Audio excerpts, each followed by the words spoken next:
নারীর ভিতরে পেঁয়াস আছে, ও পেঁয়াস এত তৃষ্ণা আছে, ওই তৃষ্ণা মিটবে না। ওই তৃষ্ণার পানিটা আমি পুরুষের কাছে রেখেছি। পুরুষের ভিতরে পেঁয়াস আছে, পুরুষের ভিতরে তৃষ্ণা আছে, ওই পানিটা আমি মহিলার কাছে রেখেছি। একজন অপরজনের জন্যে পাগল হয়ে থাকবে। জোড়া সৃষ্টি করেছ সবার, তাই তো সুন্দর ধরা। একের লাগি অপরজনে হয় যে মাতোয়ারা। আমার সৃষ্টিটা এমন কারিশমা, একজন আরেকজনের জন্য পাগল, আরেকজন আরেকজনের জন্য পাগল। ওর কাছে ওর পিয়াস মিটবে না, ওর কাছে ওর পিয়াস মিটবে না, দুইজন আরেকজনের দিকে যাবে। এই পিয়াসটা কখনকার? মহিলার গুরুত্ব কত! মহিলা তো একটা সম্পদ। কোন বিজ্ঞানী বলেছে ওর মাথাতে হয়তো কিছু আছে, বেশিরভাগ বিজ্ঞানী তো মাথার ছিট থাকে, তো এর মাথায় ছিট আছে। ই বলেছে মহিলা মানুষ লয়, আর চামচিকি বাদুর কোনোদিন পাখি নয়, তিমি কোনোদিন মাছ নয়। এর হিসাব দেখো, ওর মাথা কোন দিকে গেছে। অথচ মেয়ে মানুষও মানুষ, পুরুষ মানুষও মানুষ, আল্লাহ নিজে বানিয়েছেন। এবং একে অপরের পিয়াস, একজন আরেকজনের কাছে গেলে তার পিয়াসটা মিটবে। আল্লাহ যে মানুষ বানালেন, তার মধ্যে মানুষের দুটি গ্রুপ, একটা পুরুষ মানুষ, একটা মেয়ে মানুষ। মেয়ে মানুষকে দু তিন রকম করে কোরআন আর হাদিসে ডাকা হয়েছে। মেয়েদেরকে মহিলা বলা হয়েছে, নিসা বলা হয়েছে। মেয়েদেরকে হার্স বলা হয়েছে, উর্বর জমি, উর্বর জমি। আবার মেয়েদেরকে আল্লাহ রসুল মাতা বলেছেন। মাতা বলে মা লয়, মাতা মানে সম্পদ। এই তুই দাঁড়িয়ে কেন? তুই এত ছোট ছেলে, তোর মোবাইল আছে, বস বসেছে, তোকে রেকর্ড করতে হবে না। মাতা মানে মা নয়, মাতা মানে সম্পদ। একটু ধ্যান দেন, 5টা মিনিট আমি চেয়ে নিছি আপনাদের কাছে, ধ্যান দেন এদিকে।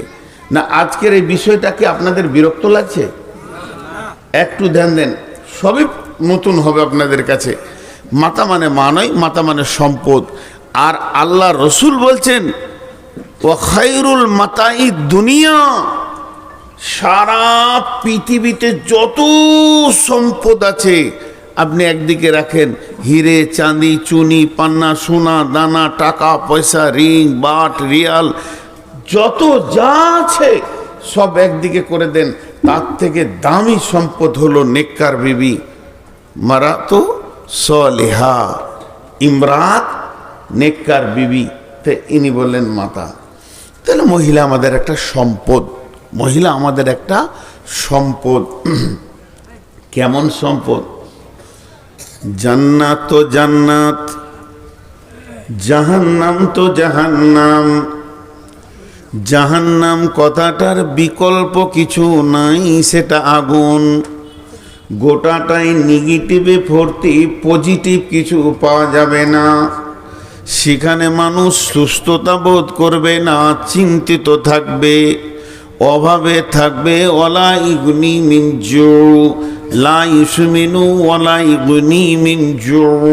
ক্ষুধার্ত অবস্থায় থাকবে, শরীরে পুষ্টি হবে না, জ্বলে যাব, পুড়ে যাব, পেরেশান অবস্থায় জাহান্নামে থাকবে। মানে জাহান্নামে কোনো জিনিসটা ভালো নয়। পক্ষান্তরে জান্নাতে সমস্ত পজিটিভ থাকবে, নেগেটিভ থাকবে না। জান্নাতে পেশাবখানা নাই, জান্নাতে পায়খানা নাই, জান্নাতে ঝগড়া নাই, জান্নাতে টেনশন নাই, জান্নাতে অভাব নাই, জান্নাতে রোগ নাই। এই জিনিসগুলো জান্নাতে পাওয়া যাবে না। সমস্ত মন মতো সব কিছু পেয়ে যাবেন, এমন একটা জিনিস দেখতে পাবেন না যেটার কারণে জান্নাতে মন খারাপ হয়ে যাচ্ছে। মাল তো দূরের কথা, সাউন্ড পাবেন না। আল্লাহ বলেছেন কি? আল্লাহ বলছেন জান্নাত এমন একটা জায়গা, ফি জান্নাতিন আলিয়া লা তাসমাউ ফিহা লাগিয়া লা তাসমাউ ফিহা লাগাওয়া ওয়ালা কিযাবা। সূরা নাবা এবং সূরা গাসিয়াতে দুইটি কথা দুই রকম বলেছেন। সেখানে একটা পজিটিভ, নোংরা সাউন্ড পর্যন্ত আসবে না। জান্নাত তো জান্নাত, জান্নাতের বিকল্প কোনো ভাষা নাই। জান্নাত তো জান্নাতি। ট্রেস দেওয়ার জন্য বলছি, জান্নাত তো জান্নাতি। আল্লাহ বানিয়েছেন, একটা খুঁত বার করতে পারবেন না। তাহলে জান্নাতে গেলে মন শান্তিতে থাকবে না অশান্তিতে? জিজ্ঞেস করলাম তো, এবার উত্তর দেন। শান্তি না অশান্তি? কিন্তু ভেজাল কোথা? ওই জান্নাতি আদমকে ভালো লাগছে না, মন যেন উদাস উদাস, মনে শান্তি নেই। কিসের অভাব ছিল জান্নাতে? জি, এই জিনিসটা আল্লাহকে কি বলতে হবে? আল্লাহ বুঝতে পারবে না? আল্লাহকে বলতে হবে না, আল্লাহ বুঝবেন। সেই জান্নাতে একটা জিনিস নেই, সঙ্গিনী নেই। সঙ্গিনী নেই। শরীরের ভিতরে একটা তরঙ্গ আছে, যে তরঙ্গ মানুষের শরীরে ঠিক টাইমে চলে আসবে, আল্লাহকে দরখাস্ত দিতে হবে না। সেই তরঙ্গটা যখন আসবে, পুরুষের কি নারী, তার চাল চলন, চোখ, উঠা বসা সব আলাদা ভঙ্গি হয়ে যাবে। সে যেন পিপাসিত হয়ে গেছে, এখন তার পানির দরকার, কিছু একটা চাইছে। হযরতে আদম জান্নাতে যখন একত্ববোধ করতে শুরু করলেন, মনের ভিতরে উদাসীন, মন যেন ঠিক কাজ করে না, মনের মিল নাই। আমার রব বুঝে নিয়েছেন, আদম রে তোমার কি দরকার আছে এটা আমি আল্লাহকে বোঝানোর দরকার নাই, আমি বুঝে নিয়েছি। আদম ঘুমের অবস্থায় ছিলেন। আদমের বাম পাঁচলি হাড্ডি থেকে নিয়ে, আবার কোরআনে দুইবার বলেছে আত্মা সম্পৃক্ত, আত্মা সম্পৃক্ত আত্মীয়, এটাকে নিয়ে আল্লাহ একটা সুন্দর মহিলাকে বানালেন, হযরতে হাওয়া আলাইহিস সালাম। তিনি বিশ্ব সুন্দরী ছিলেন, তিনি জান্নাতের রমণী, তিনি পৃথিবীর মাটির রমণী নয়। এই রমণীটা মুর্শিদাবাদের মাটিতে, বর্ধমানের মাটিতে, দুনিয়া নামে গ্রহতে প্রথম আসমানে, দ্বিতীয় আসমানে, তৃতীয় আসমানে বা সিদরাতুল মুনতাহাতে তাকে বানানো হয়নি। তার সৃষ্টিটা হচ্ছে, তার জন্মটা হচ্ছে জান্নাতের ভিতরে। ওই রকম সুশ্রী সুন্দরী রমণী আদম ঘুম থেকে উঠে দেখছে আমার পাশে কে বসা। আদম দেখি হেসে দিয়েছে। দুটো কাজ করেছিল আদম, একটা হেসেছিল আর হাতটা নিয়ে গেছিল। এমন কি জিনিস দেখলে আদম হেসে দিলে? জান্নাতে আরো কত কি ছিল, দেখে না দেখে ওটাকে দেখে হাসলে কেন? হাসিরই জিনিস, হাসিরই জিনিস। হাতটা আগে বাড়াতে গেছে, আল্লাহ বলছে ও রুকো, মাইকটা দিব, মাইকটা দিব,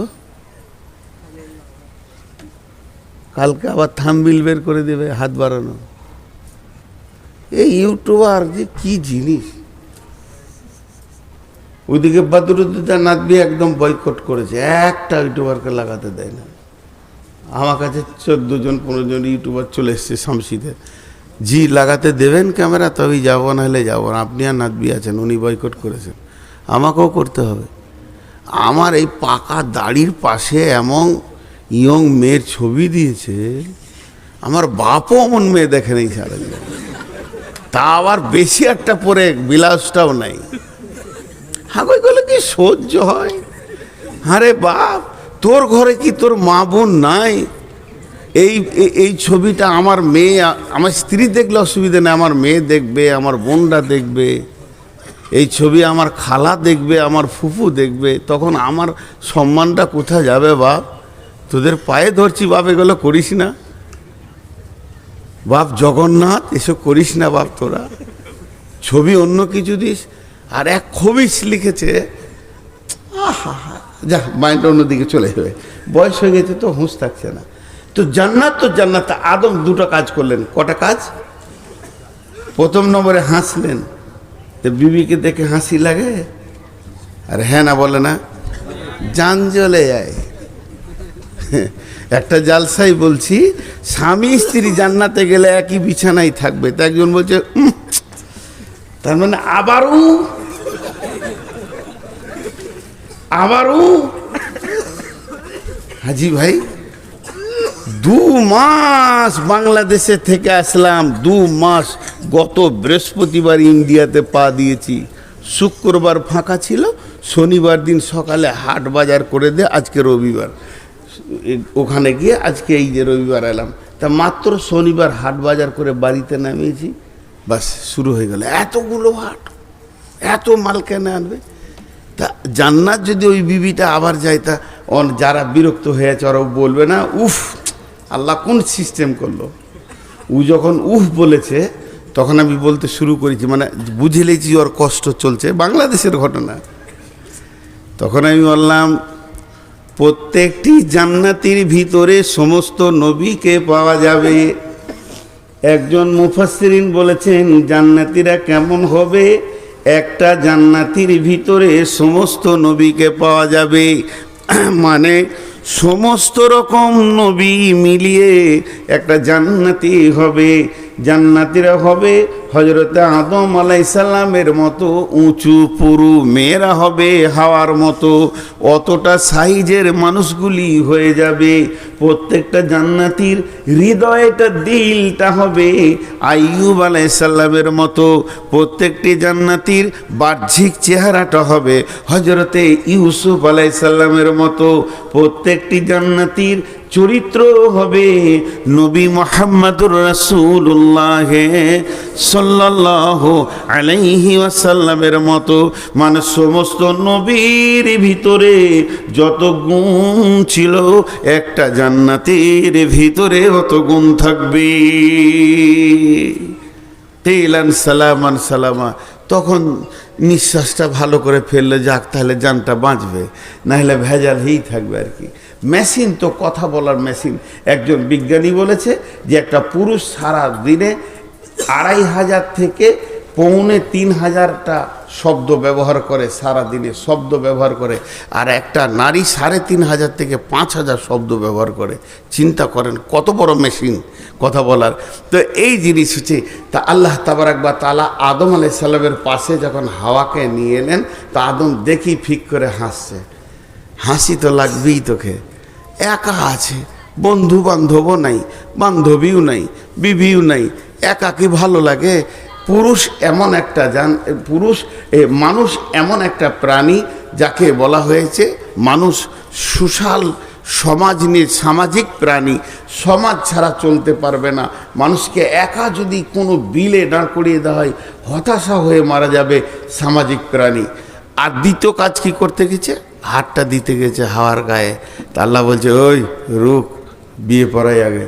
তার মানে পুরুষের এটা নিচার আছে, এটা নিচার আছে। নাহলে আমি এখানে যখন জালসায় আসছি তো দেখছি জোড়া জোড়া ঘুরছে, এখানে 2-3টে জোড়া দেখলাম। তা মনে মনে করলাম তোরা তো জোড়া থাকবি রে, আজকের যে সুযোগ পেয়েছিস জোড়াটা না থাকবি তো কবে থাকবি বল? আমি কেন ডিস্টার্ব করবো? আমি বুড়া, আমার দাড়ি পেকে গেছে, আমি চোখ মুজে চলেই গেলাম। বোরখা পরে কানে এমনি করে কথা বলছি। হাওয়া আদমে বলেছিল কিনা আল্লাহ জানে। তো এখানে দেখলাম যে এইভাবে কথা বলছে। আল্লাহু আকবার। এরপরে আল্লাহ বলছেন, ইয়া আইয়ুহান নাসু তাকু রাব্বাকুমুল্লাযী খালাকাকুম মিন নাফসিন ওয়াহিদাতিন ওয়া খালাকা মিনহা زوجها وبث منهما رجالا كثيرا واتقوا الله الذي تساءلون به والأرحام إن الله كان عليكم رقيبا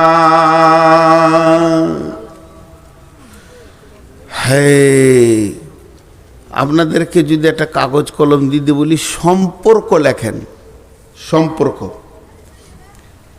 বাপ মা, ভাই বোন, নানা নানি, দাদা দাদি, খালা ফুফা ফুফু, এইভাবে সম্পর্ক লিখতে লাগলেন তো দুই রকম সম্পর্ক পাবেন।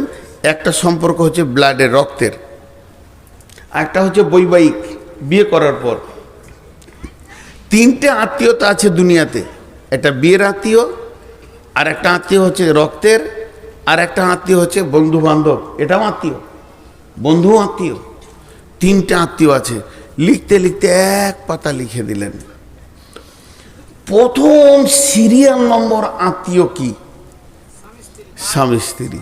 মালাই জি না, স্বামী স্ত্রী। প্রথম সম্পর্ক স্বামী স্ত্রী। আর এই স্বামী স্ত্রী সম্পর্কটা জন্ম নিয়েছে জান্নাতের ভিতরে। আদম আর হাওয়া। ভাই কোথা ছিল বাপ, আর বাপই কোথা ছিল, মাই বা কোথা ছিল। কিন্তু এই স্বামী স্ত্রী এই সম্পর্কটাকে অতি হেউ চোখে দেখা হয়। এই 2-3 দিনের মধ্যে একটা তালাক হতে চলেছে আমার এলাকায়। নাম জিজ্ঞেস করবেন না, আমার কাছে খবর এসছে যে আপনি থাকবেন না, বলে আমি থাকবো না। কেন তালাক হতে চলেছে? স্বামী স্ত্রী অনেক গভীর মেল, এইটা ছেলের মা বোন বাপ মেনে নিতে পারছে না। আমার ছেলে এত ভালোবাসবে কেন? কিন্তু ছেলেটা চাচ্ছে মেয়েটাকে, মেয়েটা চাচ্ছে ছেলেটাকে, বাপের চাপ। তালাক হতে চলেছে। দেখেন তো প্রথম আত্মীয় হচ্ছে স্বামী স্ত্রী। কিরকম করে?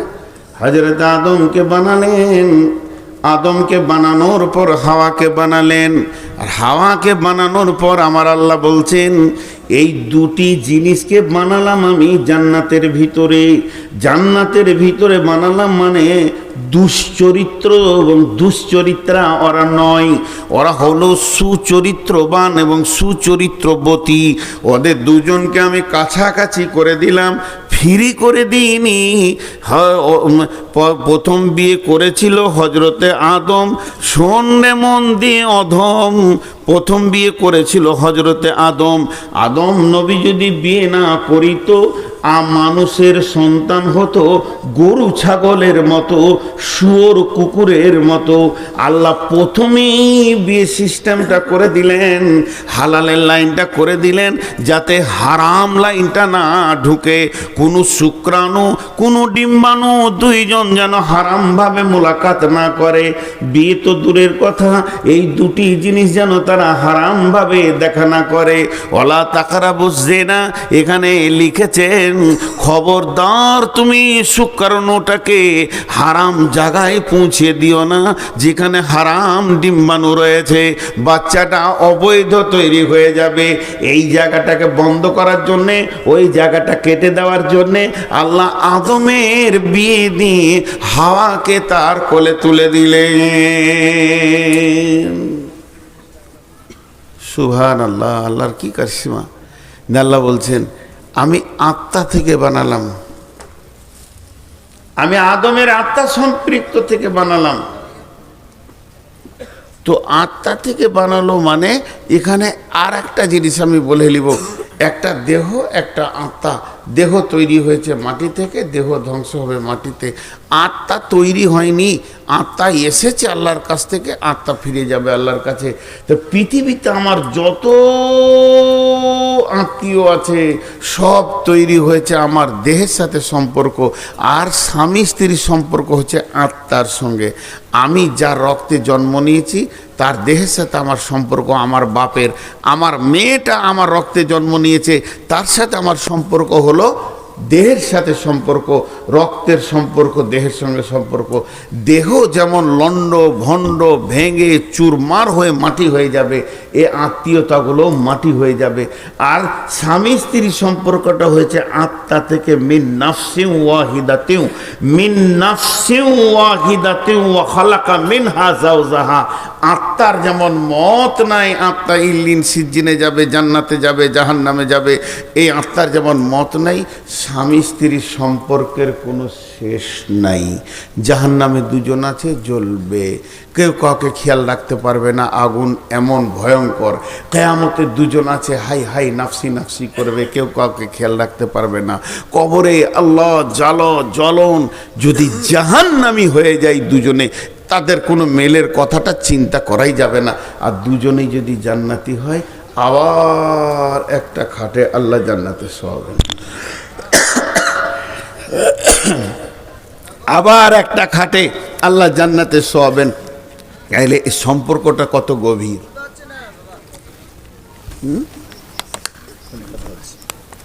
না না, তাহলে আমি যাই। হ্যাঁ, তো আমিও শুনতে যাই। কানারা দু মা বিটি নাই, ঘরে একটা বুড়ো ছিল, সেও নাই, চারজন এসেছিল, সেও পালিয়ে গেল। এরপরে এরা যাবে, শেষকালে আমি থাকবো। এটা কপাল। গায়ে হাত বলি দিয়ে চলে গেল। আমার ওস্তাদ বলতেন, সিরাজুল কানা তু থাক, রাত থাকলো আর মাইক থাকলো। কানা তো দেখতে পেয়েছে না কে আছে না আছে, জালসা করে যা। ও ভাবছে 40 লাখ লোক বসে আছে, কেউ নাই, সব ঘর চলে গেছে। এই চোখওয়ালা লোক কি এই কাজ করতে পারে ভাই? তাহলে আত্মা থেকে বানালো। একটু আগেই চলেন, মিন নাফসিন ওয়াহিদাতিন ওয়া খালাকা মিনহা যাওজাহা। আল্লাহ বলছেন, ওয়া বাসসা মিনহুমা রিজালান কাসীরান ওয়ান নিসা ওয়াত্তাকুল্লাহাল্লাযী তাসাআলুনা বিহি ওয়াল আরহাম ইন্নাল্লাহা কানা আলাইকুম রাকীবা। আল্লাহ তাবারাক ওয়া তাআলা বলছেন, তুমি ওই আল্লাহকে ভয় করো যার নামে তোমরা ভিক্ষা করো, যাচঙ্গা করো এবং আত্মীয়তা ব্যাপারে সতর্কতা অবলম্বন করো। নিশ্চয় আল্লাহ তোমাদের ব্যাপারে সচেতন। তাসাআলুনা বিহি ওয়াল আরহাম ইন্নাল্লাহা কানা আলাইকুম রাকীবা। যারা আত্মীয় আছে তাদের সাথে সম্পর্ক ভালো রাখো, সম্পর্ক ছিন্ন করিও না। এগুলো আল্লাহ বানিয়েছেন। পৃথিবীর বুকে আল্লাহ আত্মীয়তাটা বানিয়েছেন, এ ব্যাপারে তোমাদেরকে সতর্ক থাকতে হবে। একটা হলো হাক্কুল ইবাদ আর একটা হলো হাক্কুল্লাহ। হাক্কুল্লাহর সব থেকে বড় ইবাদত হচ্ছে নামাজ পড়া। হাক্কুল্লাহর যতগুলো ইবাদত আছে, সব থেকে বড় ইবাদতের নাম হচ্ছে সলাত পড়া। আর সলাতের ভিতরে সব থেকে কঠিন হচ্ছে ধ্যান রাখা। আর হাক্কুল ইবাদ যতগুলো আছে, সব থেকে বড় ইবাদত হচ্ছে আত্মীয়তাকে গছিয়ে রাখা, সব আত্মীয়কে রাখা। কিন্তু এর ভিতরে কঠিন হচ্ছে আত্মীয়ের মনকে ঠিক রাখা। দেখবেন, যে বোনটার পেছনে আপনি বেশি খরচা করবেন, মহব্বত করবেন, যাকে বেশি সময় দেবেন, ওই বোনটার সাথেই আপনার রাগারাগি। যে ভাইটার জন্য আপনি পেরেশান, তার পড়াশোনা, চাকরি, ওঠা বসা, লেনদেন, ওই ভাইটাই আপনার সাথে কথা বলবে না। এত কঠিন। তাসাআলুনা বিহি ওয়াল আরহাম, আল্লাহ বলছে আত্মীয়তা ঠিক রাখো। আর আল্লাহ তোমাদের ব্যাপারে সচেতন। খুব ধ্যান দেন, আমি আয়াতটা ধীরে ধীরে তর্জমা করছি। তাহলে এই আয়াতে আল্লাহ তাবারাক ওয়া তাআলা বললেন, আর স্বামী স্ত্রী সম্পর্কটা জান্নাতে তৈরি হলো। এবার একটু আগিয়ে যাই দ্বিতীয় আয়াতে। বিসমিল্লাহির রহমানির রহিম। ওয়া মিন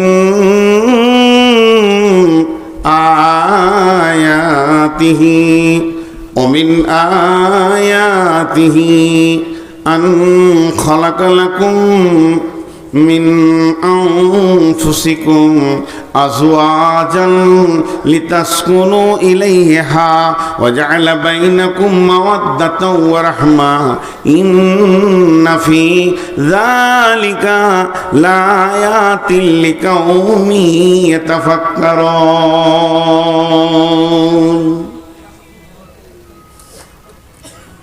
আয়াত মানে নিদর্শন। ভাই একটু মনোযোগ দেন, কিছু উচ্ছৃঙ্খল মানুষ কথা বলছে, এগুলো খারাপ। খুবই প্রয়োজন হলে আপনাদের বাইরে চলে যাওয়া উচিত। আর এই ছেলেগুলো লাফালাফি করছিস রে বাবা, একটু ধ্যান দিয়ে শোন, ভালো না লাগে চুপ করে বস। আল্লাহ বলছেন নিদর্শনের কথা। তা আল্লাহকে পাওয়ার ব্যাপারে যে নিদর্শনগুলো কোরআনে আল্লাহ ব্যবহার করেছেন সেগুলো গাধা আছে, বিভিন্ন আয়াত আছে। এই আয়াতগুলো ধরতে গেলে আবার শেষ হয়ে যাবে অন্যদিকে সময়। একটা আয়াত বলছি, বিসমিল্লাহির রহমানির রহিম ইন্না ফি খালকিস সামাওয়াতি ওয়াল আরদি ওয়া ইখতিলাফিল লাইলি ওয়ান নাহারি লাআয়াতিল লিউলিল আলবাব। এরকম অনেক আয়াত পাবেন, কোরআনে অনেক আয়াত পাবেন। আফালা ইয়ানজুরুনা ইলাল ইবলি কাইফা খুলিকাত ওয়া ইলাস সামাই কাইফা রুফিয়াত ওয়া ইলাল জিবালি কাইফা, অনেক আয়াত পাবেন। এই আয়াত আল্লাহ কি বলেন? নিশ্চয়ই সৌরজগৎ সৃষ্টি করার ব্যাপারে, আসমানে যা ঝুলছে, যা দৌড়ছে, নক্ষত্র, তারা, প্লুটো, নেপচুন যা রয়েছে, মঙ্গল, বুধ গ্রহ, সৌরজগতের সৃষ্টি দেখে এবং জমিনকে সত্যবক আমি বানিয়েছি, জমিনের ভিতরের কারিশমাকে দেখে এবং দিবারাত্রির যে পরিবর্তনটা হতে রয়েছে, রাত দিনের পেছনে দৌড়ছে, দিন রাতের পেছনে দৌড়ছে, কিয়ামত পর্যন্ত কেউ কাউকে ধরতে পারবে না, দ্রুত গতিতে দৌড়ছে। সূরা ইয়াসিনে আল্লাহ বলছেন এইগুলো যখন জ্ঞানী ব্যক্তিরা দেখবে তো ওই জায়গাতেই আমাকে খুঁজে পেয়ে যাবে। লিউল আয়াতিল লিউলিল আলবাব, আলবাব মানে হচ্ছে জ্ঞানী সম্প্রদায়, জ্ঞানী সম্প্রদায়রা এর ভিতর থেকে আমাকে খুঁজে পেয়ে যাবে। জি ভাই একটু ধ্যান দেন। তোমার জ্ঞান আছে, আল্লাহকে দেখো। আল্লাহকে তো দেখা যায় না, বলে আল্লাহর নিদর্শন দেখে তুমি আল্লাহকে বিশ্বাস করো। কত আর বলবো, কত আর বোঝাবো। জি, তা আল্লাহ বলছেন তোরা অনেক দেখেছিস, অনেক দেখেছিস আমার নিদর্শন। আমার নিদর্শন দেখতে দেখতে তোদের জ্ঞানের ভান্ডার বেড়ে গেছে, আমি তোদেরকে জ্ঞান দিয়েছি। তবে একটা সুপ্ত আমার নিদর্শন তোদেরকে ধরিয়ে দিচ্ছি, হয়তো ওদের খেয়াল আছে কি না নাই। ভাই মোবাইলের লাইটটা বন্ধ করেন। আপনি ইচ্ছা করে আমাকে জ্বলাচ্ছেন, বুঝতে পারছি, এটা আপনার করা উচিত হয় নাই, আল্লাহ মাফ করবে না। কিন্তু আপনি জানেন যে আমি মোবাইলে লাইট নিতে পারি না, তারপরও আপনি দিচ্ছেন। তা এদেরকে শুনতে দেন, আপনাকে বিরক্ত লাগছে বাড়ি চলে যান। আপনি নিয়ত করছেন যে তোকে ঠান্ডা করে ছাড়বো, তোর করা কী দরকার আছে? আমি রুগী মানুষ, আস্তে আস্তে করে বলছি, আপনার হিংসা করা কী দরকার আছে? লালগোলা এলিয়ায় এমন একটা বাচ্চা নাই যে জানে না নূর মোহাম্মদ এটা নিতে পারে না। তো এবার সুপ্তভাবে লুকানো আছে, সেটাকে আল্লাহ খুঁজে বের করে দিয়ে বলছে দেখ আর একটা নিদর্শন কি, ওমিন আয়াতিহি আন খালাকালাকুম মিন আনফুসিকুম আজওয়াজান লিতাসকুনু ইলাইহা ওয়া জাআলা বাইনাকুম মাওয়াদ্দাতা। আমার নিদর্শনের ভিতরে আর একটা নিদর্শন দেখ, লম্বা ভাবে তোরা দেখতে দেখতে চল, গোটাটাই দেখতে পাবি। আমি পুরুষের আত্মা সম্পৃক্ত থেকে তার বিবিকে আমি বানালাম। শুধু বানালাম এটাই নয়, দুইজনের ভিতরে বিরাট বড় পিপাসার মরুভূমি বানালাম। একজন আর একজনের কাছে যখন চাঞ্চল্য হয়ে যাবে, তারা চলে যাবে একজন আর একজনের কাছে। লিতাসকুনু ইলাইহা, পৌঁছানোর পরেই পরে আল্লাহ ওদের দুজনকে পিপাসার পানি দিয়ে শান্তি করে দেবে, আর ওর চাঞ্চল্যকে ঠান্ডা করে দেবে। পুরুষের উগ্রমতি ঠান্ডা হবে, মেয়েদের উত্তালটা ঠান্ডা হয়ে যাবে। আর ওই দুইজনের যখন দৈহিক সম্পর্কে মাখামাখি করবে, তখন আমি ওদের ভিতরে রহমত বর্ষণ করব। ওয়াজআলা বাইনাকুম মাওয়াদ্দাতাও ওয়া রাহমা। এই রহমতের দাবিদার, রহমতের মালিক একজনই, সেটা আল্লাহ। যাকে ইচ্ছা দেবেন, যাকে ইচ্ছা দেবেন না, সেই দানটা আপনি তাদের মধ্যে দিব। আর আমি এ কথাটার ব্যাপারে পৃথিবীর বুকে যত গবেষণালয় রয়েছে, যেখানে বিজ্ঞানীরা বসে রয়েছে, তাদেরকে আমি চ্যালেঞ্জ দিলাম, ইন্না ফি যালিকা লাআয়াতিন লিকাউমিন ইয়াতাফাক্কারুন। বার করো আমি কি করে বানিয়েছি, আত্মা থেকে কি করে বানিয়েছি, তুমি বার করো। চ্যালেঞ্জ কিয়ামত পর্যন্ত। পশ্চিম দিকে সূর্যটা পারবে উঠে যাবে, কিন্তু তুমি এর সূত্র বের করতে পারবে না। আর দুইজন দুইজনের জন্য পাগল, এটা তুমি বার করো।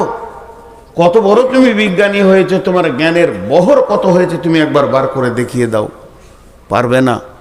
আমি এটা আল্লাহ বানিয়েছি, এর ভিতরে সুপ্ত মহব্বত ভরা আছে, আর এত গভীর আছে, একজন আর একজনের জন্য পাগল। কিন্তু বর্তমানে কিছু দাবি জিনিসকে আমাকে খারাপ লাগে।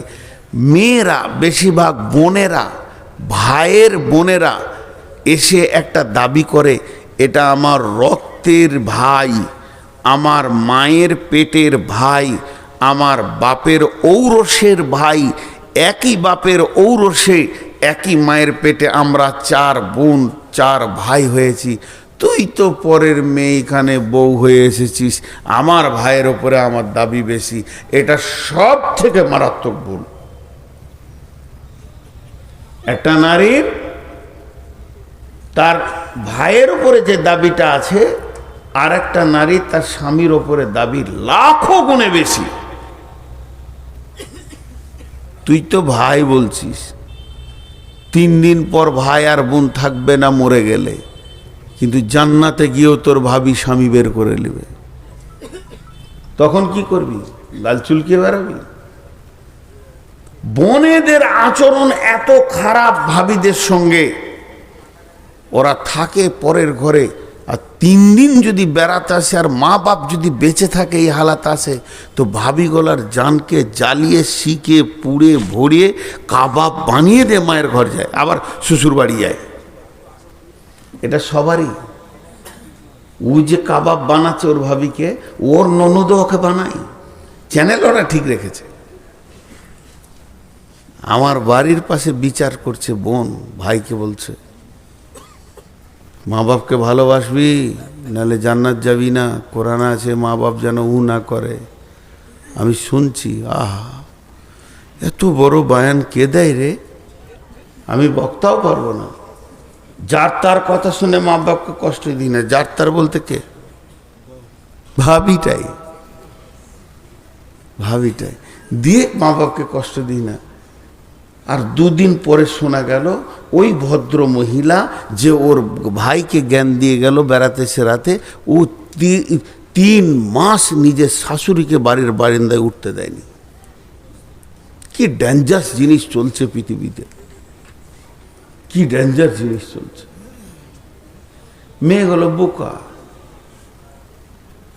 ওই যে মেয়েটা ওর ভাইকে বলে গেল মা বাপ মরে গেছে, এখন পৃথিবীতে ভাই ভাবি আছে, ভাই ভাবির ঘর আসবে, কিন্তু মা বাপ মরে গেলে ওর মা বাপ আবার তৈরি হচ্ছে। তার মানে কি? আমি কি বলতে চাইছি, ভাতিজা ভাতিজি এগুলো তো মা বাপের জায়গা, স্থলভূষিত। আমি যদি বকি, আমার বেটা আমাকে বলবে, না বাপ ফুফু এসছে একদিন বেড়াতে, অমন বললে হবে না, কারণ ও বাপের জায়গাটা দখল করছে। ওর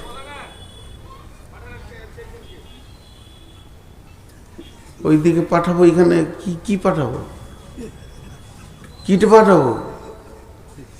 আরে ভাই উঠে যাচ্ছ কেন, বলো কি পাঠাবো? ওই জন্যই তো স্বামী স্ত্রী বায়ান করি না, মাথা গরম হয়ে গেল ঘর চলে গেল। আর বউটা এসছে জালসা শুনতে, বলছে পাঠা, এখানেই পাঠা, এইখানে।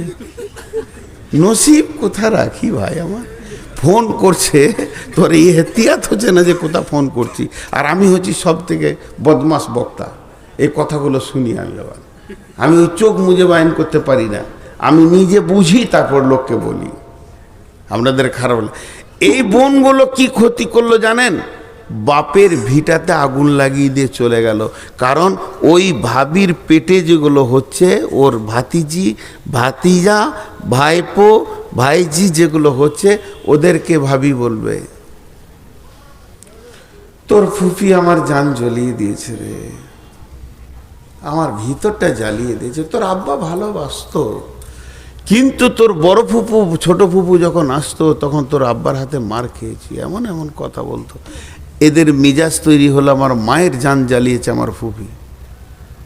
তো যখন ফুফি আসবে, টোটো থেকে নামবে, ভাতিজাকে বলে বাপ সালাম আলাইকুম, বাপ হ্যাঁ হলো হলো যাও, সালাম ফালাম পরে হবে। ছেলে এত গরম কেন? ও জানে যে আমার মায়ের জান জ্বালিয়েছে, এটা আমার মায়ের দুশ্মন। জীবনের মতো বাপ মায়ের ভিটা ভুলে যেতে হবে,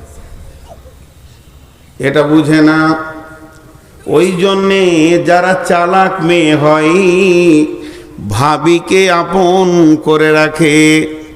আল্লাহ তাবারাক ওয়া তাআলা বলে দিলেন যে সারা পৃথিবীর সমস্ত পুরুষের চয়ন সুতুন শান্তি আছে তার স্ত্রীর কাছে। ওমিন আয়াতিহি আন খালাকালাকুম মিন আনফুসিকুম আজওয়াজান লিতাসকুনু ইলাইহা ওয়া জাআলা বাইনাকুম মাওয়াদ্দাতাও ওয়া রাহমা ইন্না ফি যালিকা লায়াতিন লিকাউমি ইয়াতাফাক্কারুন। দুটো আয়াত বললাম। এবারে এই দুজন কেমন করে দুনিয়াতে চলবে, স্বামী স্ত্রী কিভাবে চলবে, তারা কিভাবে দুনিয়া করবে। আগেকার জামানায় বিয়ে হলে পরে ওই দুইজনকে বিয়ে 3 দিন 4 দিন কি 5 দিন 10 দিন পরে, কি বিয়ের 1 দিন 2 দিন পরে তাদের কাছে নানা আসতো কিংবা দাদা আসতো, দাদিজি আসতেন, নানিজি আসতেন। আর ওই দাম্পত্যকে দুইজনকে বসিয়ে দিয়ে ছোট ছোট ছোট ছোট করে জ্ঞান দিতেন। বন্ধু, হে ভাইয়া, ওরে আমার বোন রে, নাতি রে, পতি রে, তোমাদের বিয়ে হয়েছে মানে তোমরা মহা সমুদ্রে একটা কিনারায় নেমেছো। এই সমুদ্রটার নাম হলো দাম্পত্য জীবনের সমুদ্র। একজন আর একজনের হাত ধরবে, আর এমন মজবুত করে ধরবে, দাম্পত্যের সমুদ্রে মাঝে মাঝে বড় বড় জোয়ার উঠবে, ভাটি আসবে, তখন যেন হাতটা ছাড়া না হয়ে যায়। তুমি ওকে ধরবে, ও তোমাকে ধরবে। দাম্পত্য সমুদ্রকে পার হয়ে পরপারে যেতে হবে, তবেই তোমরা কামিয়াব হবে। আর সমুদ্রের মাঝে যদি একে অপরের হাত ছাড়া হয়ে যায়, এই জোয়ারকে সহ্য করতে না পারো, তাইলে দাম্পত্য জীবনে তুমি সুখী হতে পারবে না। এইভাবে ছোট ছোট ছোট ছোট ছেলে মেয়েদেরকে জ্ঞান দেওয়া হতো। আমাকে দিয়েছে, বিয়ে করে 1 সপ্তাহ হয়নি, সম্পর্কে দাদু হলো। দুজনকে বসিয়ে কত কথা বললো, জ্ঞানের কথা সব। এরকম হবে, তুই সহ্য করবি, এরকম হবে, চলবি, জ্ঞানের কথা বলতো। মানুষে বলেছে, এখন আল্লাহ বলছেন বিসমিল্লাহির রহমানির রহিম। আর রিজালু কাওয়ামুনা আলান নিসাই বিমা ফাদ্দালাল্লাহু বা'দাহুম আলা বা'দিন ওয়া বিমা আনফাকু মিন আমওয়ালিহিম ফাসসালিহাতুন কানিতাতুন হাফিজাতুন লিল গায়বি বিমা হাফিজাল্লাহ ওয়াল্লাতী তাখাফুনা নুসুজাহুন্না ফাইজুহুন্না ওয়াহজুরুহুন্না ফিল মাজাজি'i ওয়াজরিবুহুন্না ফাইন আতানাকুম ফালা তাবগু আলাইহিন্না সাবিলা ইন্নাল্লাহা কানা আলাইকুম রাকিবা।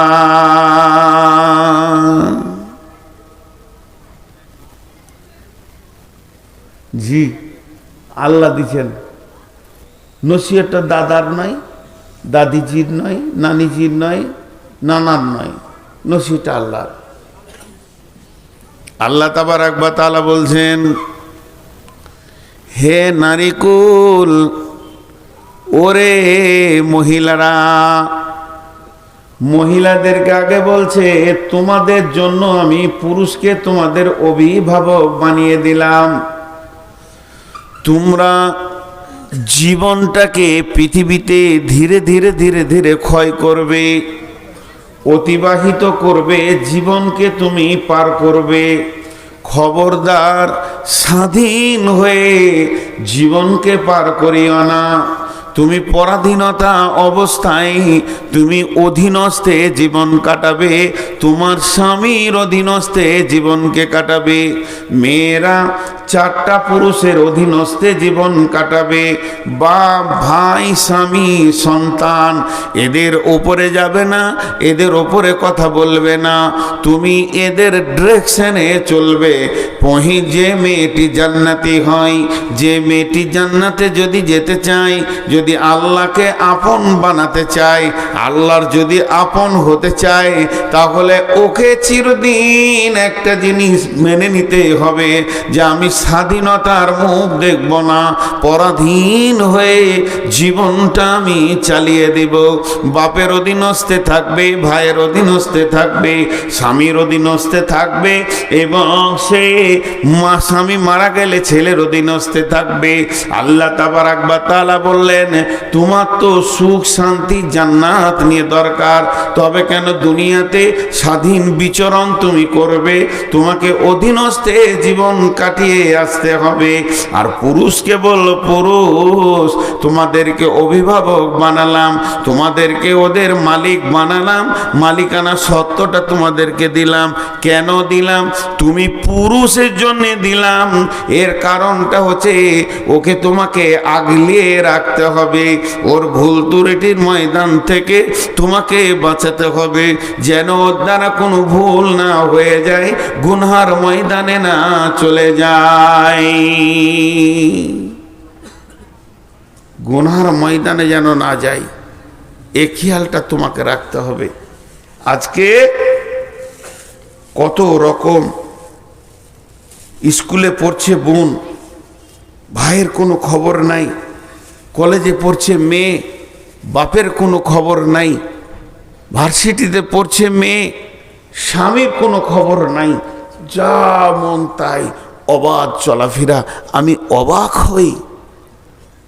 অবাক হই ওই মহিলাদের গার্জেনের ওপরে, যে মহিলাগুলো মেলাতে খেলাতে নোংরা জায়গায় ঘুরে, তাদের যে অভিভাবক নিশ্চিন্তে বিছানায় ঘুমাতে পারে, আর তার অধীনস্থ নারী অবাক চলাফেরা করে, এদের উপরে আমি অবাক হই, এদের ব্যাপারে আমি চিন্তা করি। কেন এটা হবে? কোরআন বলছে, আমি কোরআনের আয়াত বলছি আপনাদেরকে, আমি আয়াত পড়ে বলছি। আল্লাহ তাবারক ওয়া তাআলা বলছেন, আর রিজালু কাওয়ামুনা আলান নিসা, হে পৃথিবীর পুরুষ তোমরা অভিভাবক। দুনিয়াতে আপনার বুঝে না আসতে পারে, একদিন আপনার বুঝে আসবে। কখন? যেদিন কিয়ামত হবে, কিয়ামতের মাঠে বিচার হবে। মা আমার, বোন আমার, যত পুরুষ আল্লাহ কিয়ামতের আদালতে জমা করবেন, পুরুষকে সামনে রেখে পুরুষের বিচার হয়ে যাবে। কিন্তু যখন কোনো মেয়েকে আদালতে তোলা হবে, কাঠগড়ায় তোলা হবে, তার গুনহার ব্যাপারে যখন তাকে প্রশ্ন করা হবে, তখন মেয়েটি একা কাঠগড়ায় যাবে না, ওর সঙ্গে 4টা পুরুষকে রাখা হবে। বাপকে রাখা হবে, ভাইকে রাখা হবে, স্বামীকে রাখা হবে, সন্তানকে রাখা হবে। আর মেয়েটি যার পিরিয়ডে, যার জামানায় গোনা করেছে, ওই পিরিয়ডে ওই জামানার লোকটাকে দাঁড় করিয়ে তার হিসাব নেওয়া হবে।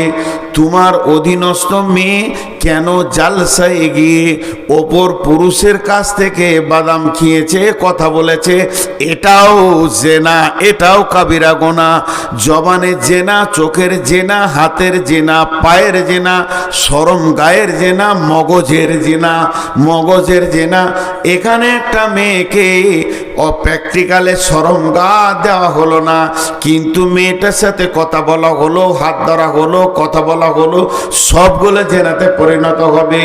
ওই প্রশ্ন যখন করা হবে মেয়েটাকে, তুমি 27শে ডিসেম্বর জালসাতে গেছিলে লালগোলা, আর অবাধ চলাফেরা করে জালসা না শুনে 3টে ছেলের সঙ্গে গল্প করেছো, কেন করেছো? এই কথাটা ওকে জিজ্ঞেস করার সঙ্গে সঙ্গে মেয়েটির বিয়ে হয়নি, বাপ আর ভাইকে দাঁড় করিয়ে বলা হবে, তোমার মেয়েটা, তোমার বোনটার বয়স চলছিল রানিং 17 থেকে 18 বছর, আর এই অবস্থায় তুমি জালসা শুনতে পাঠালে কেন? জালসা শুনে যে নেকিটা হবে, তার থেকে ওর বাড়িতে চুপ করে শুয়ে থাকলে বেশি নেকি হবে। এই অবাধ বেলামিশার থেকে ওর অত নেকি দরকার নাই। তুই বাড়িতে পড়ে থাক, তুই একটা কিতাব পড়, তোকে তৌহিদের কিতাব দিব, হাদিসের কিতাব দিব। মেয়েদের জালসা শোনা রাত্রিবেলায়, গভীর রাত্রিতে এসে ঘর থেকে বেরিয়ে দরকার নাই। এই যে প্রশ্নগুলো করা হবে, তখন বাপ ভাইকে প্রশ্ন করা হবে। স্বামীর জামানায় সে স্বামীকে বুঝিয়ে চলে এসেছে, কিন্তু অন্যজনের সঙ্গে পরকীয়ায় লিপ্ত হয়ে গেছে বা কোনো গোনা করেছে, স্বামীকে দাঁড় করানো হবে। ওই 4 জনকে একসঙ্গে গলাতে বেঁধে দিয়ে আল্লাহ জাহান্নামে ভরবেন। আর রিজাল কাওয়ামুনা আলান নিসা।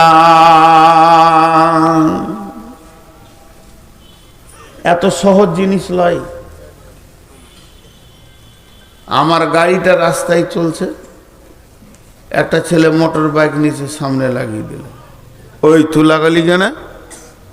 কথাটা বোঝার চেষ্টা করেন। ওই তুই লাগালি কেন? জি আমি এই সাইড দিয়ে যাচ্ছিলাম। কাঁচটা তো ভেঙে দিয়েছিস, তুই গাড়ির কাঁচটা ভেঙে দিয়েছিস। একটু ধৈর্য ধরেন, এটা বুঝেন। আমি উদাহরণ দিচ্ছি, পাড়াপাড় 3টে ওর গালে মেরে দিলাম। ও মনে মনে ভাবছে মারবি মারগা, কাঁচ তো ভেঙেছি, টাকা লাগলো না। ও চলে গেল, আমিও চলে গেলাম। ও কোথাকার আমি জানি না, আমি মুরব্বি বলে কিছু বলেনি, আমার দাড়ি পাকা। ও ইয়ং ছেলে, এই উত্তাল বয়স 16-17, লেগগাটা লেগে গিয়ে কাঁচটা ভেঙে গেছে। এবার আমার মন আমাকে বলছে, তুই তো 3 চর মেরেছিস, ওইটা কি তোর হক আছে?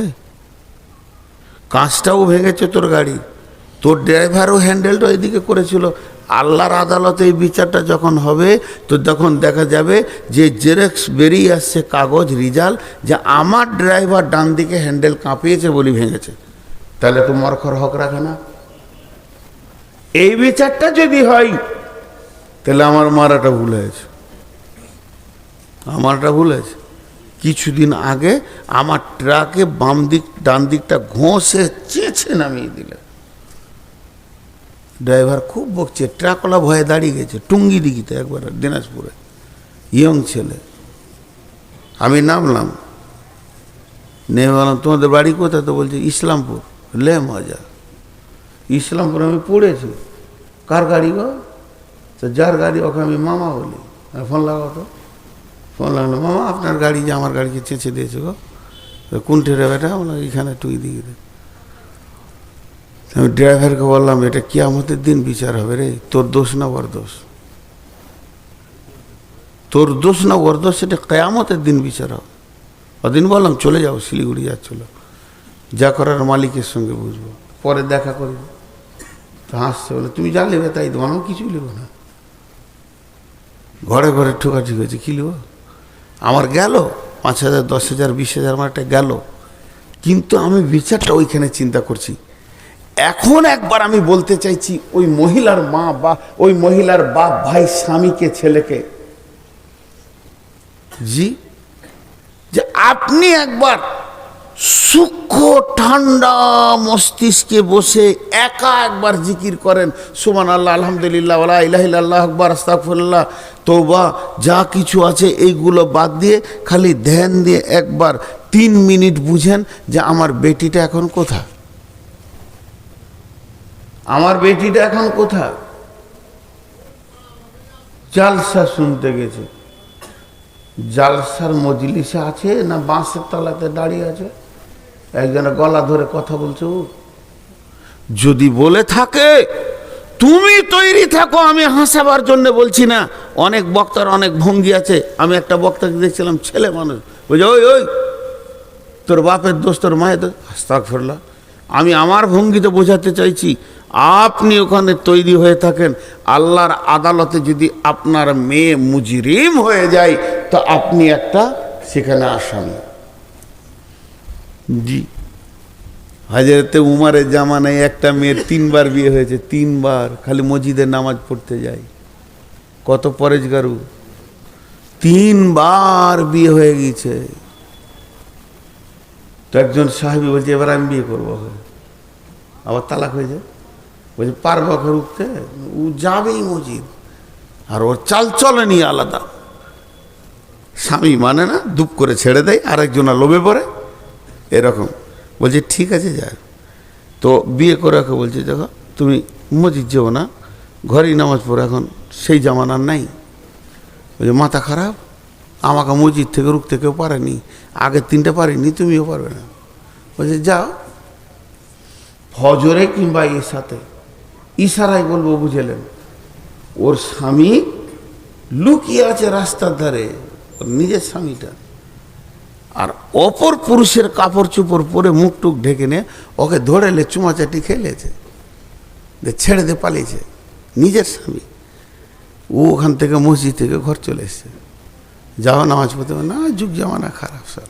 কি হলো আর বলছে না, কি হলো আর বলছে না। ও যাও মসজিদ, কাঁটা বসে গেল আর মসজিদ গেল না। একটা গ্রামে আমাদের বর্তমানে আন্দোলন চলছে, গ্রামের নাম বলবো না, সব ইউটিউবে প্রচার হয়ে যাবে, 3 দিন পর জিজ্ঞেস করবে। মহিলাদেরকে মসজিদে নিয়ে যাব, আর একদল মুরব্বী, পাকা দাড়ি, একদম মুরব্বী, তারা বলছে মহিলাদেরকে মসজিদে নিয়ে যাওয়া যাবে না। এই আলিমের দল আর ওরা হচ্ছে জাহিলের দল। ওদের ভেতরেও মুরব্বী 2-1টা আলেম আছে। কথাটা ধ্যান দেন একটু, দীর্ঘদিন ওদের লড়াই চলছে। দিয়ে ওই গায়ে জালসা আছে, আমি প্রধান বক্তা আছি, মুরব্বীরা বলছে এত বড় মৌলবি যখন আসছে ওকেই শুধাবো। হাজি ভাই আমার পুঁজি আছে, আমি তো ফতোয়া দিই না, উত্তরও দিই না। তা আমি ঠিক মাগরিবের সময় ঢুকে গেছি ওই গ্রামে, একজন আলিম এসে বলছে যে হুজুর এই মসজিদে মেয়েরা নামাজ পড়বে, এ ব্যাপারে আপনার মত কি? মত আবার আমি দিব নাকি, আমি নবী নাকি? ফাইনাল আছে, রাসূলুল্লাহ সাল্লাল্লাহু আলাইহি ওয়াসাল্লাম বলেছেন ওদের যাওয়া জায়েজ আছে, আজও মক্কা মদিনায় যাচ্ছে, তো ওইটাকে না করবো আমি কি বিরাট বড় নবী হয়ে গেলাম নাকি? আমি তো ফতোই দিতে পারি না, আমি লোকের কাছে ফতোয়া নিয়ে নিয়ে চলি, আমার অত বহর নাই। আমি 2-4টা কিতাব দেখে মানুষকে 2-4টা কথা বলি, আমার নিজস্ব কোনো বহর নেই। তা আমি কি ফতোয়া দেবো? জায়েজ আছে তো যাবে। তো ফিক করে হাসছে, মানে মসজিদ যাবে, ওই গ্রুপেও আছে। ওর মনটা খুশি হলো, বলছে আজকে জালসাই ভালো করে বলবেন। মানে বলবো। দিয়ে তারপরে ওকে আমি জিজ্ঞেস করছি, আমার থেকে ছোটো তো, ওর নাম ধরে ডাকলাম, দিয়ে বললাম ওর বাড়ির পেছনে রোড আছে, রোড হাই রোড, বাস যেছে, ট্রাক সাঁসা করে দিচ্ছে। হাজি এই রোডে ট্রেন যাবে না? কেন যাবে না? চালাইলেই যাবে ট্রেনটা, ট্রেন যাবে, কিন্তু ট্রেন যাওয়ার আগে আরেকজনকে যেতে হবে। কে? লাইন। ট্রেন যাওয়ার আগে কে যাবে? লাইন যদি পেতে দেওয়া হয় ট্রেন যাবে কি যাবে না? বিশ্বনবী আগে লাইন পেতেছেন, তারপরে ট্রেন চালিয়েছেন। আগে আইন করেছে মেয়ের গায়ে হাত দিলে গর্দন ছেঁটে দাও। সেই আইন সৌদিতে যখন হয়েছে, নিরাপত্তা 100% মেয়েরা পেয়েছে, তখন মসজিদ নিয়ে গেছে। এখন বাড়িতে বাপ ভাই রুখতে পারছে না, চারিদিকে পরকীয়া চলছে। আর মসজিদের নামে যদি সব মসজিদে তোমরা ফতোয়া দিয়ে দাও, তারা ফজরের সময় উঠে বলবে তাহাজ্জুদ পড়তে চললাম। 3 দিন পর দেখবে ছেলে বাচ্চা ডেলিভারি করাতে হবে। আগে লাইন চালাও, তোমার গায়ে আইন তৈরি করো। যারা মদ খেছে তাদের গর্দন ছেটে দিব, যারা মেয়ের গায়ে হাত দিচ্ছে তাদের গর্দন ছেটে দেব, জেনাকারীর গর্দন ছেটে দেব। রসুলের আইনগুলো আজও মক্কাতে চালু আছে। গায়ে তুই হাত দিয়ে দেখ, 70 ভরি সোনা পরে একাই মেয়ে যুবতী, টকবগে যুবক নামাজ পড়ে মসজিদ থেকে চলে যাচ্ছে। এই তুমি কে, কোথা বাড়ি বলার ক্ষমতা নাই, জিপ ছেটে দেবে, ওরা চালাবে। আমরা বিনা রেল লাইনে রেল চালাতে যেছি, তাহলে ঘটনা কি হবে? এশার নামাজ পড়ে ছেলে কোলে নিয়ে বাড়ি আসবে। দেখো আমার যুক্তিটা যদি মানতে পারো তো বলছে জালসাই, তাহলে আর কিছু বলিয়েন না। বলে ওটা ঠিক আছে, বলবো না, আমার মাথায় যেটা আছে সেটা বলেছি। তো আল্লাহ তাবারাক ওয়া তাআলা বলছেন, আর রিজালু কাওয়ামুনা, হে পুরুষের দল, তোমাদেরকে নেতা বানালাম। কেন নেতা বানালাম শুনে নাও। ওরা হলো লতা গাছের দল। জ্বর থাকবে তোমার ঘরে, পানি ঢালবে তুমি, তাকে খেতে দেবে তুমি, পোশাক দিবে তুমি, কসমেটিক্স দেবে তুমি, আর তার চিকিৎসা করবে তুমি, আর তুমি এত ভালোবাসবে। আর যদি ওর আগালটা না দেখো, ওই কদু গাছ তোমার চালা থেকে তোমার খালাতো বাইরে চালাতে গিয়ে কদু ঝুলিয়ে দেবে। তা মেয়েরা হলো এমন, ওদের অভিভাবক তোমাদেরকে হতে হবে। যদি তোমরা অভিভাবক হয়ে ওদেরকে গাইড না করো, ওরা অবাধ চলতে চলতে জেনা ব্যভিচার পরকীয়া বেড়ে যাবে। এর জন্য দায়িত্ব দিলাম, হে পুরুষের দল, তোমরা ওদেরকে গাইড করবে, আর হে মেয়েদের দল, তোমরা পুরুষের অধীনস্থে জীবন কাটাবে।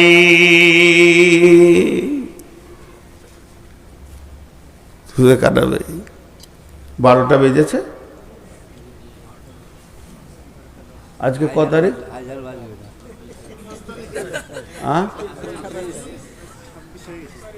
26।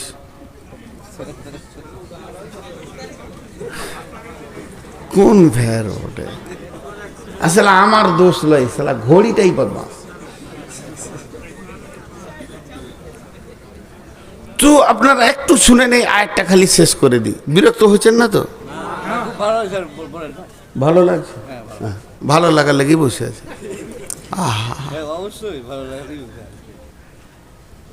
আমি কিছু বলে যেতে চাইছি যে মেয়ে এবং ছেলে উভয়ে বুঝুক।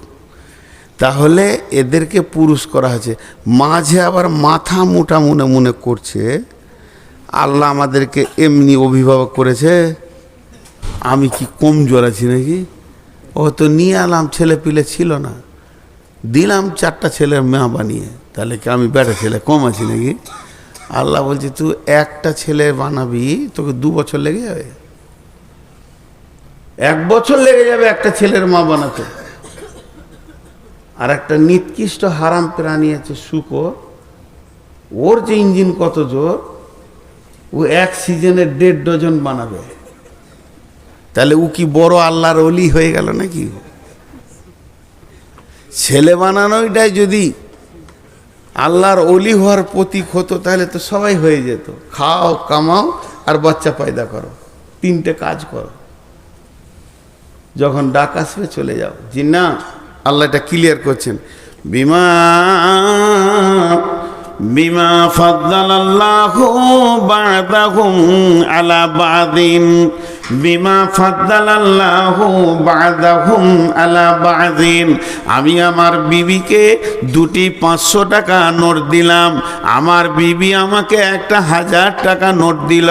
যেমন কারো কাছে কোনো ঋণ থাকলো না, কেউ কারো কাছে দায়বদ্ধতা থাকলো না।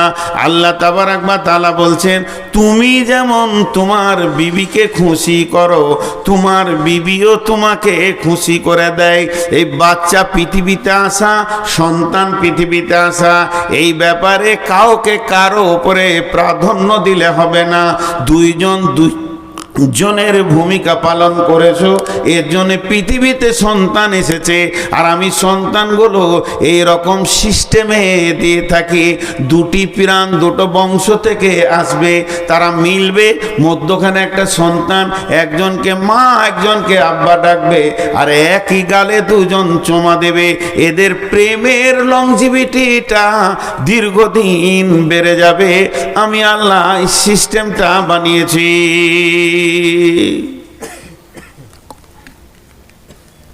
সিস্টেমটা বানিয়েছি। তবে তুমি পুরুষ কেন? পুরুষকে বলছে তবে তুমি পুরুষ কেন?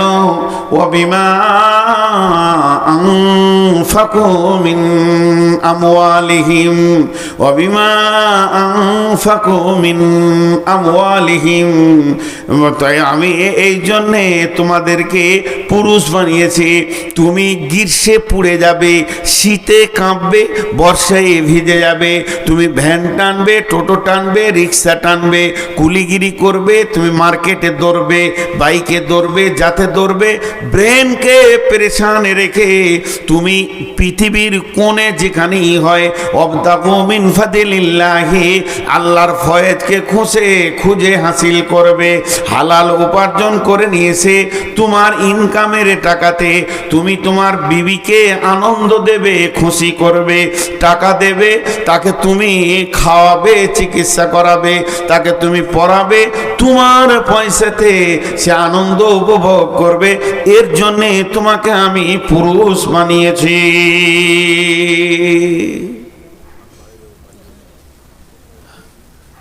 পুরুষেরা নারীদেরকে খাওয়াবে, বিবিকে ও বলেছে পুরুষেরা নারীদেরকে খাওয়াবে। যে জিলেপি কিনে নিজে খালাতো বোনটাকে বলছে খাতো গে, মৌলভী সাহেব কাল জালসাই বলেছে পুরুষেরা নারীদেরকে খাওয়াবে, তোকে ওটা বলিনি, বিবিকে। ও খাওয়ানোর রাস্তা খুঁজে নিয়েছে, ওটা পাগলা, হুঁশি নেই তো। এই জন্য তুমি পুরুষ। এবার মেয়েদেরকে বলছে তুইও সংযত হ। আল্লাহর ওসিয়তটা দেখেন কেমন, একবার বলছে, একবার বলছে তুইও সংযত হ, তুই বেশি চিল্লাস না। তিনটে গুণ তোর ভিতরে নিয়ে আয়, সারা দুনিয়া তোর পেছনে পাগল হবে, তোর স্বামী হবে, তোর বাপ ভাই হবে, শ্বশুর শাশুড়ি হবে, সবারই হৃদয় ঠান্ডা হয়ে যাবে তোর ভিতরে যদি তিনটে গুণ থাকে। সেই তিনটে গুণ কি? ফাসলিহাতুন কানিতাতুন হাফিজাতুন লিল গায়বি বিমা হাফিজাল্লাহ। ফাসলিহাতুন কানিতাতুন হাফিজাতুন লিল গায়বি বিমা হাফিজাল্লাহ। তোমরা সালেহা হয়ে যাও, নেককার হয়ে যাও, हिफाजत करने वाली हुए जाओ, অল্পে সন্তুষ্টি होने वाली হয়ে যাও। মেয়েদের তিনটি গুণ, এক নম্বরে হলো তুমি সালেহা হয়ে যাও, পাঁচ ওয়াক্তের নামাজ পড়নে वाली হও, রোজা রাখনে वाली হও, স্বামীকে মাননে वाला হও এবং তুমি পর্দায় থাকনে वाला হও। এই যে গুণে গুণান্বিত, সাল্লাত খামসাহা সামাত সাহরাহা আহসানাত ফারজাহা আতাত বালাহা, এই রকম তুমি সালেহা হয়ে যাও, কানেতা হয়ে যাও, মানে অল্পে সন্তুষ্টি হয়ে যাও, যেতে অল্পেই তুমি সন্তুষ্ট হবে, বেশি লাফালাফি করবে না, বেশি চাইবে না। স্বামী যেমন সাদা মোটা এনে দেবে, মোটা চাল মোটা ভাত, যেমন স্বামীর ইনকাম। স্বামীকেও নবীজি বলেছেন ও আনফিক আলা আয়ালিকা মিনাত তাওলিক, মাঝরে তুমি যেমন ইনকাম করবে ওই রকম তুমি ছেলে মেয়ে অধীনস্থ মা বাপের পেছনে খরচা করিও। তুমি এই খরচাগুলো করো তো তোমাকে স্বামী যেমন দিবতে খুশি হয়ে যাও, বেশি চেয়েও না। অল্পে সন্তুষ্টি মেয়েরা হয় না। এক চান্সে এমন কোনো পুরুষ নাই, কি বলবে বুঝতে পারছি এবার, কোনো পুরুষ নাই যে সে তার বিবিকে এক চান্সে রাজি করে দিয়েছে। বলার আগে বুঝে লিছো, মুখ চালিয়ে যাচ্ছে। মার্কেট থেকে কি আনো, 3টে কথা বলবো, 22টা কথা ও বলবে, তবে ওর মুখ বন্ধ হবে। 22টা। হায় রে আফসোস। লোক খালি বলে মৌলভী সাহেব একটা তাবিজ দেন তো, শালা বউ কথা শুনছে না। তো ওই দুঃখতে তো আমি মরছি বে। তুই তো তাবিজ আমার কাছে চাইলে আমি কার কাছে যাই? একজনা ঝগড়া করছে খুব বিবির সঙ্গে, খুব ঝগড়া, দেখে নিব তোকে। ও বলছে তুমি কত পুরুষ আমি জানি। চিল্লা দিচ্ছে, বলছে দেখবি দেখবি বলে রেগে ঘর থেকে বের হয়ে সোজা চলে এসছে হযরত উমারের কাছে। বিচার করবে খলিফাকে নিয়ে গিয়ে, সত্য ঘটনা, আমি ইতিহাস বলছি। হযরত উমারের ঘরের দরজায় এসেই ধাক্কা দিয়েছে, রাগের মোটে এসে তো পটাম করে ডেকে দিয়েছে। আর ডেকি কান দিয়ে শুনতে পেয়েছে উমারের বিবি উমারকে ঝুটছে খুব। উমারের মতো বীর একটা আঙুলের ইশারায় 18 লক্ষ বর্গ মাইল শাসন করেছে, যাকে দেখলে শয়তানও রাস্তা ছেড়ে দিত, তাকে ওর বিবি মেশিন চালাইছে, সেলাই মেশিন, খাচার খাচার খাচার খাচার খাচার। উমার চুপ করে বসে আছে। বলা হয়ে গেল, ধাক্কাটাই দিয়ে দিয়েছে প্রথমেই, এটাই হয়ে গেল ভাজাল। হযরত উমার ভাবছে কেউ ডাকছে আমাকে, খলিফা মানুষ, নেতা মানুষ ডাকতেই পারে। দরজা খুলে দেখছে একজন ওই দিকে চলে যাচ্ছে। ওই ও ভাই, ও আল্লাহর গোলাম, বলছে আমার কাজ হয়ে গেছে, আমি যে কাজে এসেছিলাম আমার বিচার শেষ। বলছে এসো ভাই, এসো ভাই, এসো কাছে এসো। খলিফার ডাকার না বলতে পারলে না, এসে বলছে জি হুজুর বলেন, কি বলছে? না আমি কেন বলবো ভাই, তুমি বলবে, ধাক্কা তো তুমি দিয়েছো।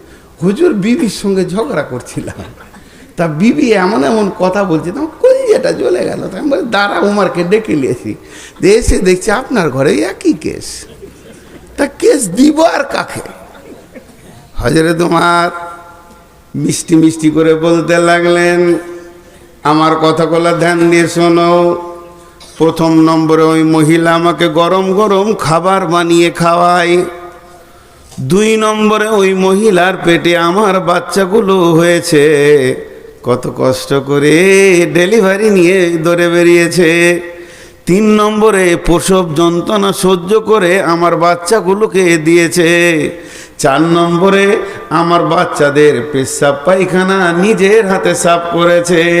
তারপরে তুমি গুনে চলো, ওই মহিলা নিজের দুধ খাইয়ে আমার বাচ্চা মানুষ করেছে। মহিলা আমার কাপড় সাফ করে দেয়, আমার খানা পাকায়, রুটি পাকায়, মহিলা আমার সেবা করে। তারপরে সর্বোপরি মহিলা আমার যৌবন জগতের একটা বান্ধবী। তাহলে এতগুলো কাজ ওই মেয়েটা আমার করে, সামান্য বকলো তা কি হলো, চুপ করে শুনতে রয়েছি। অঙ্কে তো আমি জিতে আছি। তখন বলছে হুজুর জি জি জি হ্যাঁ বুঝেছি, আমিও ঘর যাই, উপকুক কি আর করব। তো কানে তা হয় না মেয়েরা সন্তুষ্টি হতে পারে না, স্বামীকে প্রথম চান্সে আনন্দ দিতে পারে না। বিশ্ব সুন্দরী ওই মেয়েটা, যার চামড়াটা চিকন, মাথা খারাপ, ওর স্বামীকে জিজ্ঞেস করেন, কলজেটা পুড়ে গেছে। আমি কয়েকদিন আগে বাংলাদেশে বলছিলাম, কিছু মা প্রিয় ছেলে আছে, মা মানে একবারে জান্নাতের টুকরো, মায়ের কথা শুনে বউটাকে পিটিয়ে দিয়েছে। এ বদমাশি, তোমার মাও মেয়ে, তোমার বউ মেয়ে, বউটার ভিতরে যত রকম বদমাইশি আছে তোমার মায়ের ভিতরেও সেগুলো আছে মেয়ে হিসাবে। তুমি বলিও না, যদি তোমার মাকে চেক আপ করতে চাও, তোমার আব্বাকে জিজ্ঞেস করো, আব্বা কেমন আছো? তোমার আব্বা চোখের পানিতে বলবে, বেটা কলিজাটা কাবাব হয়ে গেছে বাপ, আর মরার আগে কিছু বলিস না, তোমার বাপের কলজা শেষ করেছে। তা ভাবিও, বউকে বউয়ের মতো দেখো, মাকে মায়ের মতো দেখো। মাকে কষ্ট দিও না, মাকে কষ্ট দিলে জান্নাত পাবে না। তা বলে বউ মেরে জান্নাত পাবে? আল্লাহ কি বলছে? আর দ্বিতীয় পর্বটা, এটা বলার পরটা যখন বলবো তখন বুঝে আসবে। আজকে ক মাস আর কদিন আর কটা বাজছে একসঙ্গে বুঝে চলে আসবে ওই কথাটা যখন বলবো। বাংলাদেশে একজন কাঁদতে লাগলো, সে আমার হাতটা ধরে বললে, আমার জীবনে একটা অধ্যায় দিলেন, জ্ঞান দিলেন, আমি তৌবা করবো, আজকে বিবির হাত ধরে আমি কেঁদে তৌবা করবো। শুনে না, আর দুটা অধ্যায় আমিও শেষ করব। ফালা তাবগু আলাইহিন নাসাবে, আল্লাহ বলছেন তাহলে তুমি প্রথমে সলেহা হয়ে যাবে, নামাজি পরেজগার হয়ে যাবে। 2 নম্বরে স্বামীকে সন্তুষ্ট রাখবে, অল্পে সন্তুষ্টি হয়ে। 3 নম্বরে তুমি হাফেজা হয়ে যাও। হাফেজা মানে হিফাজত করনেওয়ালি হয়ে যাও। 1 নম্বর তোমার বডিটা তোমাকে হেফাজত করতে হবে। 2 নম্বর তোমার জরায়ুতে তোমার স্বামীর শুক্রাণু পৌঁছে গেছে, ওটাকে হেফাজত করতে হবে, ওষুধ দিয়ে নষ্ট করলে হবে না। 3 নম্বরে স্বামীর মালের হেফাজত করতে হবে। এরপরে আল্লাহ পুরুষকে কি বলছে শুনেন, আল্লাহ পুরুষকে বলছেন ওয়াল্লাতী তাখাফুনা নুসুজাহুন্না ফাইযুহুন্না ওয়াহজুরুহুন্না ফিল মাজাজি'i ওয়াজরিবুহুন্না ফাইন আতানাকুম ফালা তাবগু আলাইহিন্না সাবিলা ফাইন আতানাকুম ফালা তাবগু আলাইহিন্না সাবিলা ফাইন আতানাকুম ফালা তাবগু আলাইহিন্না সাবিলা ইন্নাল্লাহা কানা আলাইকুম রাকিবা।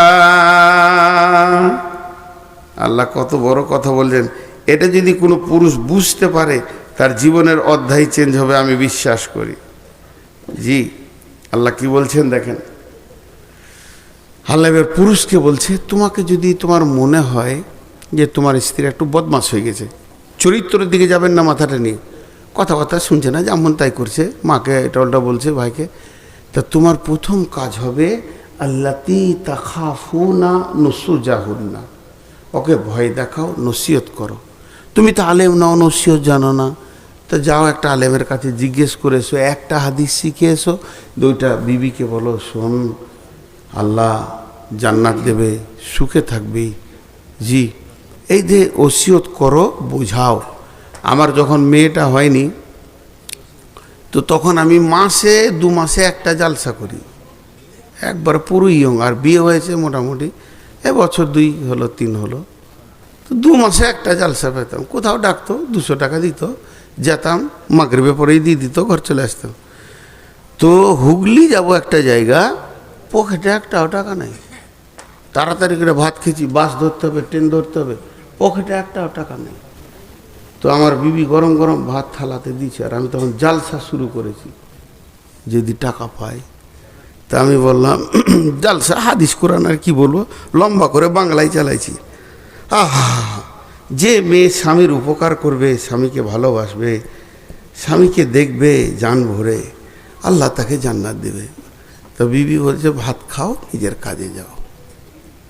লিলে না, ওসিয়ত গরম হয়ে গেছে, লিছে না, কেটে গেল, কেটে আবার শুরু করলাম।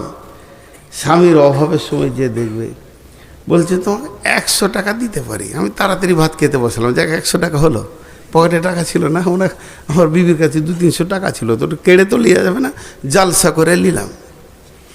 100 টাকা দিলে, 100 টাকা দিতে পারি, 300 টাকা আছে, 100 টাকা নিয়ে বেরিয়ে গেলাম। ভাবলাম বিবি দিয়ে দিলে, জালসা করে সে ঘর ঢুকছি, বলছে আমার টাকা দাও। কি বিপদ, জালসা এলাই না। তো ওই জন্য আল্লাহ বলছেন আল্লাতী তাখাফুনা নুসুজাহুন্না ফাইযুহুন্না, তোমার বিবিকে যদি তোমার নজরে মনে হয় অসঙ্গত চলছে, ভালো লাগছে না, তার চলাফেরা চরিত্রের দিকে মাথা নিয়ে যাবেন না, চলাফেরা উঠা বসা কেমন লাগছে, তাহলে তুমি ছোট ছোট ওসিয়ত করো, আখিরাতের ভয় দেখাও, জাহান্নামের ভয় দেখাও। এই পথে এই স্টেজে যদি বিবিটা ঠিক হয়ে যায় তো ভালো, যদি না হয় এর থেকে আর একটা লেভেল আছে। ওয়াহজুরুহুন্না ফিল মাজাজি'i, 2 জনের মধ্যখানে বিছানাটা আলাদা হয়ে করে দাও। একই রুমে তোমার বিছানায় ওকে উঠতে দিও না, নাহলে তুমি বিছানায় শুয়ে থাকবে, তুমি সরে অন্য জায়গায় শো। যদি শিক্ষিতা মেয়ে হয়, আল্লাহলি মেয়ে হয়, জীবনে স্বামীকে ছাড়া অন্য বিছানায় বিনা কারণে যাবে না। ঘরে কুটুম এসছে, জায়গা নেই, সেটা আলাদা, রাগারাগি করে স্বামীর বিছানা ছাড়া অন্য বিছানায় যাবে না। তাতেও যদি ঠিক না হয়, 1 নম্বর গেল, 2 নম্বর গেল, তিন নম্বর আল্লাহ বলছেন ওয়াজরিবুহুন্না, ওয়াজরিবুহুন্না, ওয়াজরিবুহুন্না, মারো মারো, ওয়াজরিবুহুন্না, তুমি বিবিকে মারো, ওটা তোমার বিবি, তোমার কলিজা, তোমার প্রেমিকা, তোমার জানের জিনিস, তুমি ওকে মারো। কতটা পরিমাণ মারবে? শাসনে যতটা লাগে ততটাই মারবে, কিন্তু এমন করে মেরে দিও না হাতটা ল্যাংড়া করে দিয়েছো, কপালটা কেটে দিয়েছো, যেন সে মেয়েটা বিকৃতি হয়ে গেল, চেহারাটাই ওর সম্পদ তুমি নষ্ট করে দিলে, আর তুমি অ্যাক্সিডেন্টলি মারা গেলে স্ট্রোক হয়ে, আর তোমার বিবিকে দ্বিতীয় বিয়ে দিতে পারছে না, ওই মারের দাগ এমন হয়ে গেছে, এটা তোমার করার অধিকার নাই। যে আল্লাহ এবার কি বলছেন, ফালা তাবু আলাইহিন্না সাবিলা ইন্নাল্লাহা আলিয়ান কাবীরা। যদি সে ফিরে চলে আসে তাহলে তাকে মারার জন্যে কোনো পথ খুঁজিও না, নিশ্চয়ই আল্লাহ সবার উপর শ্রেষ্ঠ। এর মানে কি? ওইগুলো করে যদি তোমার বিবি পথে চলে আসে, মাকে আনন্দ দেওয়ার জন্য বিবিকে মারবে, এই কারণগুলো কারণ নয়। বোনকে খুশি করার জন্য বইয়ের গালে থাপ্পড় মারবে, এগুলো কারণ নয়। ছোট্ট করে একটা কথা বলছি, ছোট্ট করে, আপনারা 4টা মিনিট দেন, পুরো 12:30টায় ছেড়ে দিব।